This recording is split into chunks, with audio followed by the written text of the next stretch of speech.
Hey guys, this is Thomas from the OtterSea, and I'm here to give you a how-to guide on how to compost.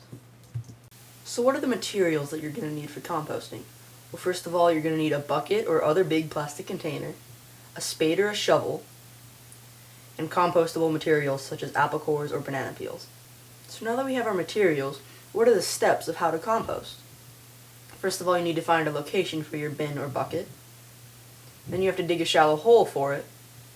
Then place the bin or bucket inside the hole and pack dirt around it to make sure that it's stable and won't blow over in the wind. Next, you need to place your apple cores or banana peels or any other compostable materials that you have inside the bucket.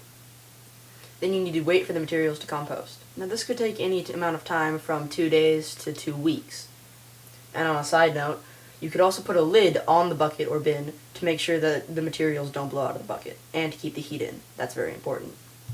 So now we're going to go over some tips on how to compost in the perfect way.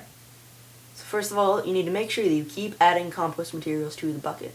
So after dinner, take all of the compostable materials and just toss them in the bucket. It always helps. Next, you can use the mulch as fertilizer for a garden or plant bed. So once the compost has fully composted into mulch, then you can pour it over your flower bed or your garden, and it will help the growth and health of all the flowers. Number 3. You can make multiple compost buckets so you have different types of compost or mulch. So you could have 3 or 4 buckets all having compost from different points in time.